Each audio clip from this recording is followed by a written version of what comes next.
Sabarimala review പെറ്റീഷനുമായിട്ട് ബന്ധപ്പെട്ടിട്ട് അനുകൂലിക്കുന്ന ആൾക്കാരുടെ സൈഡിൽ നിന്നൊരു കൃഷ്ണകുമാർ സിംഗ് എന്ന് പറയുന്ന അഭിഭാഷകനാണ് വെച്ചിരിക്കുന്നത്. ബാക്കിയുള്ളവരുടെ ഇനി പേര് വരെ നോക്കണം എങ്ങനെയാണെന്നുള്ളത്. അല്ല, അമൈക്കസ് കുറി നേരത്തെ ഇതിനകത്ത് ശ്രീ രാജു രാമേന്ദ്രൻ സാർ ഓൾറെഡി അമൈക്കസ് ആണ്. ഇന്നിപ്പോൾ ശ്രീ മിസ്റ്റർ പരമേശ്വരനെ കൂടി അമൈക്കസ് ആയിട്ട് വെച്ചിട്ടുണ്ട്. ഇന്ന് വാദമൊന്നും പ്രത്യേകിച്ച് നടന്നില്ല. കോടതി ഇന്ന് ഡേറ്റ് ഫിക്സ്. ജയദീപ് പറഞ്ഞതെന്ന് വെച്ച് കഴിഞ്ഞാൽ റിവ്യൂ പെറ്റീഷനെ ഞങ്ങൾ എതിർക്കുന്നു എന്ന് തന്നെയാണ് പറഞ്ഞത്. അതായത് സോഫാർ എന്ന് പറയുന്നൊരു വാക്ക് അദ്ദേഹം ഉപയോഗിച്ചു. ഇത് ഞങ്ങൾ ഇതുവരെ തീരുമാനിച്ചിരിക്കുന്നത് അങ്ങനെയാണ്, ഇതുവരെ ഇല്ലെങ്കിൽ ഞങ്ങളുടെ നിലപാട് അതാണ് എന്ന് തന്നെയാണ് കോടതിയിൽ പറഞ്ഞത്. പക്ഷേ ശ്രീ തുഷാർ മേത്ത സോളിസിറ്റർ ജനറൽ എന്ന് പറഞ്ഞു കേന്ദ്ര സർക്കാർ ഇതിനെ റിവ്യൂ പെറ്റീഷനെ അനുകൂലിക്കുന്നു എന്നാണ് പറഞ്ഞത്. മാർച്ച് 14-നകം സ്റ്റേറ്റ് ഗവൺമെന്റിന്റെ അല്ല, മൊത്തത്തിൽ കേസുമായിട്ട് ബന്ധപ്പെട്ട് എല്ലാ കക്ഷികളും അവരുടെ റിട്ടേൺ സബ്മിഷൻസ് ഹാജരാക്കണം എന്നാണ് കോടതി പറഞ്ഞത്. അതിനുള്ള ടൈം ലിമിറ്റാണ് ഈ മാർച്ച് 14 എന്ന് പറയുന്നത്. തീർച്ചയായിട്ടും ഏപ്രിൽ തന്നെ വാദം പൂർത്തിയായെന്ന് പറയുമ്പോൾ ഒരു തീർപ്പ് ഉടനെ തന്നെ ഉണ്ടാകും എന്നുള്ളതാണ് മനസ്സിലാക്കുന്നത്. തീർച്ചയായിട്ടും.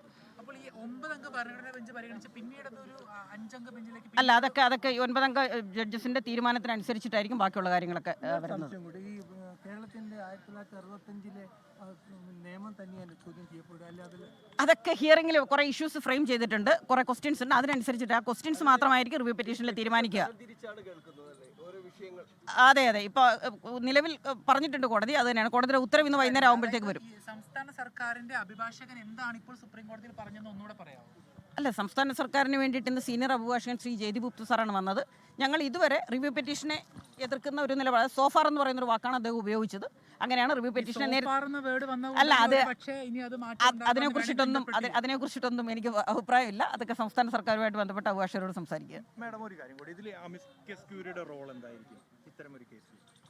അമൈക്കസ് ഇതുമായിട്ട് ബന്ധപ്പെട്ടിട്ടുള്ള എല്ലാ വിഷയങ്ങളും പരിശോധിച്ചിട്ടായിരിക്കും അവരുടേതായിട്ടുള്ള ഒരു ഇൻഡിപെൻഡന്റ് നിലപാട് കോടതിയുടെ മുമ്പിൽ ഹാജരാക്കുക. ഇതെല്ലാം തീർച്ചയായിട്ടും കോടതി തന്നെയാണ് അമൈക്കസ് എന്ന് പറയുന്നത്. കോടതിക്ക് വേണ്ടിയിട്ട് ഒരാളെ ഈ വിഷയങ്ങൾ കോടതിയുടെ തീരുമാനം എടുക്കുന്നത് എളുപ്പത്തിലാക്കാൻ വേണ്ടിയിട്ടാണ് ഒരു അഭിഭാഷകനെ അമൈക്കസ് ആയിട്ട് വെക്കുന്നത്.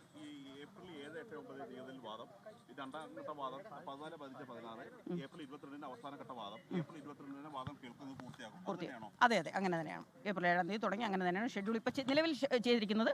ഒരു പക്ഷേ ഹിയറിംഗ് അതെ റിവ്യൂ പെറ്റീഷനാണ് കേൾക്കുന്നത്. പിന്നെ ഹിയറിംഗിനനുസരിച്ചിട്ട് എന്തെങ്കിലും വ്യത്യാസം വരുത്തണം എന്നുണ്ടെങ്കിൽ അത് ഇനി 9-അംഗ ബെഞ്ചായിരിക്കും തീരുമാനിക്കുക എന്താ വ്യത്യാസം എന്നുള്ളത്. വീണ്ടും റിവ്യൂ ഹർജികൾ എടുക്കുന്നുണ്ട്. അതെ, അല്ലല്ല, ഇത് റിവ്യൂ പെറ്റീഷൻസ് എല്ലാം കൂടി പെറ്റീഷനുകളെല്ലാം കൂടി വാദമാണ് 7-ാം തീയതി തുടങ്ങുന്നത്. അപ്പോൾ 7 തൊട്ട് 9 വരെ, അതായത് 3 ദിവസം റിവ്യൂ പെറ്റീഷൻ അനുകൂലിക്കുന്നവരും അതിനുശേഷം 3 ദിവസം റിവ്യൂ പെറ്റീഷനെ എതിർക്കുന്ന ആൾക്കാരും, പിന്നീട് അമൈക്കസിന്റെ വാദമാണ് അടുത്ത 2 ദിവസങ്ങളിലുള്ളത്. ഇതാണ് നിലവിൽ ഷെഡ്യൂൾ. മാർച്ച് 1 അല്ല, ഏപ്രിൽ 7-ന് മുന്നേ രൂപീകരിക്കും. അതേ പറയാൻ പറ്റത്തുള്ളൂ. ഏപ്രിൽ 7-നാണല്ലോ ഹിയറിംഗ് തുടങ്ങുന്നത്. അപ്പോൾ അതിന് മുന്നേ ആയിട്ട് ബെഞ്ച് രൂപീകരിക്കും. മാർച്ച് അല്ല, ഏപ്രിൽ 7. ഓക്കെ. ശബരിമല യുവതീ പ്രവേശന വിധിക്കെതിരായ പുനഃപരിശോധനാ ഹർജികൾ സുപ്രീം കോടതിയുടെ പുതിയ 9-അംഗ വിശാല ബെഞ്ച് പരിഗണിക്കും. 9-അംഗ ഭരണഘടനാ ബെഞ്ച് പുനഃസംഘടിപ്പിക്കും. ഹർജികൾ തരംതിരിച്ച് ഏപ്രിൽ 7 മുതൽ വാദം തുടങ്ങും. മാർച്ച് 14-ന് മുൻപ് വാദങ്ങൾ എഴുതി നൽകണമെന്ന് ചീഫ് ജസ്റ്റിസ് വിവിധ കക്ഷികൾക്ക് നിർദ്ദേശം നൽകി. പുനഃപരിശോധനാ ഹർജികളെ കേന്ദ്രം പിന്തുണച്ചു. കോടതിയിൽ നിന്ന് വിവരങ്ങൾ നൽകാനായി ആർ അച്യുതൻ തത്സമയം ചേരുന്നുണ്ട്. അച്യുതൻ, 6 വർഷത്തിന് ശേഷമാണ് ശബരിമല യുവതീ പ്രവേശനവുമായി ബന്ധപ്പെട്ടുള്ള പുനഃപരിശോധനാ ഹർജികൾ ഇന്ന് വീണ്ടും കോടതിയുടെ പരിഗണനയ്ക്ക് വന്നത്. ഇപ്പോഴിതാ വളരെ പ്രധാനപ്പെട്ട നിരീക്ഷണങ്ങൾ കോടതിയുടെ ഭാഗത്തുനിന്നുണ്ടാകുന്നു. ഒരു വിശാല ബെഞ്ച് രൂപീകരിക്കണമെന്ന് പറയൂ. അമൃത, അങ്ങനെ ആ ശബരിമല വിഷയം, യുവതി പ്രവേശനവുമായി ബന്ധപ്പെട്ട വിഷയം, അത് 9-അംഗ വിശാല ഭരണഘടനാ ബെഞ്ച് രൂപീകരിച്ച് തന്നെ ആ വാദം കേൾക്കൽ ആരംഭിക്കും. അത് ഏപ്രിലിൽ തന്നെ ആ വാദം കേൾക്കൽ ആരംഭിക്കും എന്നുള്ളത് തന്നെയാണ് ഇന്ന് ചീഫ് ജസ്റ്റിസ് സൂര്യകാന്ത് അറിയിച്ചിരിക്കുന്നത്. ഏപ്രിൽ 7-നായിരിക്കും ഈ വാദം കേൾക്കൽ ആരംഭിക്കുക. അന്ന് 10:30-ന് ബെഞ്ച് ചേർന്നുകൊണ്ട് ഈ കേസിലെ വാദം കേൾക്കൽ ആരംഭിക്കും. ആദ്യം പുനഃപരിശോധനാ ഹർജികളെ പിന്തുണയ്ക്കുന്നവരുടെ വാദമായിരിക്കും ഏപ്രിൽ 7 മുതൽ 9 വരെ കേൾക്കുക. അതിനുശേഷം, അതായത് ഈ പുനഃപരിശോധനാ ഹർജിയെ എതിർക്കുന്നവരുടെ വാദം ഏപ്രിൽ 14 മുതൽ 16 വരെ കേൾക്കും എന്നും ചീഫ് ജസ്റ്റിസ് അറിയിച്ചു. ഏപ്രിൽ 21-ന് ഈ അധികവാദം എന്തെങ്കിലും ഉണ്ടെങ്കിൽ അത് സമർപ്പിക്കുവാനുള്ള സമയം ഏപ്രിൽ 21-ആണ്. അതിനുശേഷം ഈ കേസുമായി ബന്ധപ്പെട്ട അമിക്കസ് ക്യൂറിയെ നിയോഗിച്ചിട്ടുണ്ട്.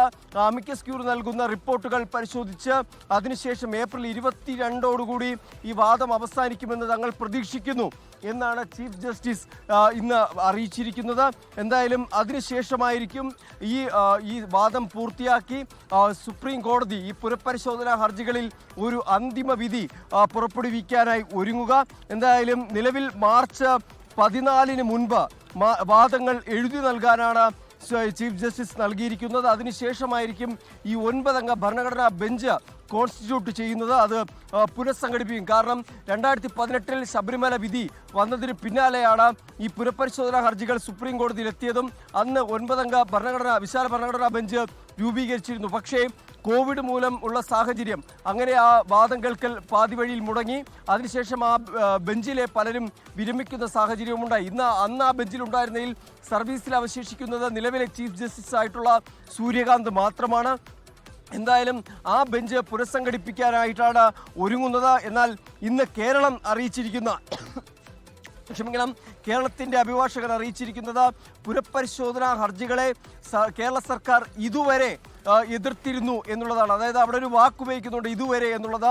അപ്പോൾ ഇനി അങ്ങോട്ട് എന്താണ് സർക്കാരിൻ്റെ നിലപാട് എന്ന കാര്യത്തിൽ വ്യക്തതയില്ല. ഇതുവരെ അതിനെ എതിർത്തിരുന്നു എന്ന നിലപാട് അത് ഇപ്പോൾ ജയ്ദീപ് ഗുപ്ത ഇന്ന് കോടതിയിൽ അറിയിക്കുകയുണ്ട്. അപ്പോൾ എന്തായാലും സംസ്ഥാന സർക്കാർ നിലപാട് തിരുത്തുമോ എന്നതാണ് ഈ കേസിൽ ഏറെ നിർണായകം. കാരണം ഈ യുവതി പ്രവേശനത്തെ അനുകൂലിച്ചുകൊണ്ടുള്ള അതിനെ അംഗീകരിച്ചുകൊണ്ടുള്ള ഒരു സത്യവാങ്മൂലമായിരുന്നു സംസ്ഥാന സർക്കാർ സുപ്രീം കോടതിയിൽ അന്ന് ഫയൽ ചെയ്തിരുന്നത്. പക്ഷേ അത് രാഷ്ട്രീയ കോലാഹലം സൃഷ്ടിക്കുകയും എന്തായാലും നിലവിൽ തെരഞ്ഞെടുപ്പ് എന്ന് പറയുന്ന ഒരു പശ്ചാത്തലം കൂടി സംസ്ഥാന സർക്കാരിന് മുൻപിലുണ്ട്. അപ്പോൾ നിലപാട് തിരുത്തുമോ എന്നതാണ് ഈ കേസിൽ ഏറെ നിർണായകം. പക്ഷേ കേന്ദ്രം നിലപാട് വ്യക്തമാക്കിയത് ഈ ഹർജികളിൽ പുനഃപരിശോധന, അതായത് ഈ വിധിയിൽ സുപ്രീം കോടതിയുടെ വിധിയിൽ പുനഃപരിശോധന അനിവാര്യമാണ്.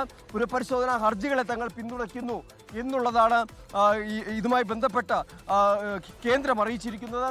എന്തായാലും ഈ വാദം കേൾക്കൽ ഏപ്രിൽ 7 ആരംഭിച്ച് അത് 22 വരെ ആയിരിക്കും നടക്കുക. അതിനുശേഷം സാധാരണഗതിയിൽ ദീർഘനാളത്തെ വാദം കേൾക്കൽ. ലോകത്തെവിടെയായാലും ഏത് സമയത്തും 24 വാർത്തകളും ഓഗ്മെന്റഡ് റിയാലിറ്റി പാക്കേജുകളും എക്സ്പ്ലെയിനറുകളും വിശദമായി കാണാൻ ഞങ്ങളുടെ യൂട്യൂബ് ചാനൽ നിങ്ങൾക്ക് സബ്സ്ക്രൈബ് ചെയ്യാം.